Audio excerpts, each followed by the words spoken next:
আর কয়েকদিন পর মোটোব্লগারের নাম শুনলেও মানুষ থুতু দিবে, গালি দিবে। কি কারণে জানেন? দেখেন।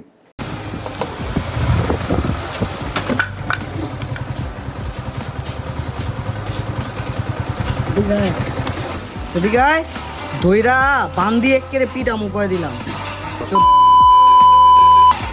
এদিকে তো এদিকে দেখতে দেখে ভিতরে ঢুকা। ও হ্যাঁ ওর কোনো খোঁজ খবর থাকে না এটির।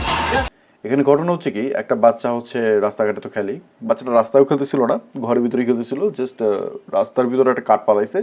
আর ওই সময় আমাদের এই মোহন ক্রেজি মাইনকা মাদার, ক্রেজি মিনিং মাইকা মাদারই তো হবে। আচ্ছা যাই হোক, এই মোহন মাইনকা মাদার চলে আসে আর তার বাইকের সামনে এই কাঠটা পড়ে। আর সেই কারণে সে একটা বাচ্চাকে, মানে যার এখনো জ্ঞান হয় নাই কোথায় কি করলে কি হয়, ওরকম একটা বাচ্চাকে গালাগালি শুরু করছে। দইরা বান্দি একেরে পিটা মুখে দিলাম।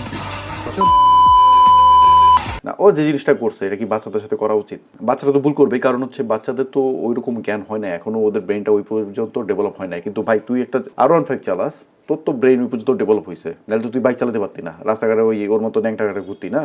যেহেতু তোর ব্রেন ডেভেলপ হয়েছে, তুই কেমনি বাচ্চার সাথে এমন করতেছিস? কোনো খোঁজ খবর থাকে না এটির। আরে ভাই, খোঁজ খবর তো তোর নাই।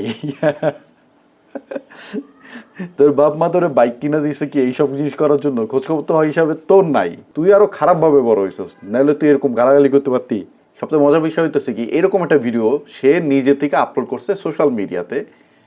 ওই একটাই কথা, অনেক ভিউ পাবে। আর একটা মজার জিনিস পাইছি, এটার ভিতরে গ্যাংস্টার প্যারাডাইসের মিউজিক লাগাই দিছে। মানে গ্যাংস্টার প্যারাডাইস এইসব জিনিসের জন্য মোটো ব্লগারদের নাম একদম একদম নিয়ে যাবে। এমনি মোটো ব্লগের নাম তো ভালো না, সবাই দুর্নাম ছড়ায় রাখছে, কারণ মোটো ব্লগার বেশিরভাগ হচ্ছে দালাল।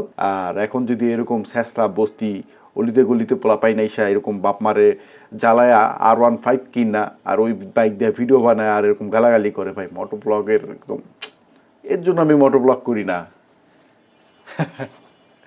তো যাই হোক, এই ভিডিও দেখার পর আমার অনেক জিদ জমেছিল, তো মন চাইলো যে জিতটা তোমাদের সাথে শেয়ার করি। আচ্ছা, এটা তো একটা রিয়াকশন ভিডিও হয়ে গেছে, একটা কাজ করবো না, এখন থেকে আমার পেজে একটা রিয়াকশন সিরিজ আপলোড করব, যেখানে হচ্ছে এরকম বিভিন্ন বিষয়ের উপর রিয়াকশন দিব আর এইসব বিষয়গুলো তোমাদের সাথে শেয়ার করব।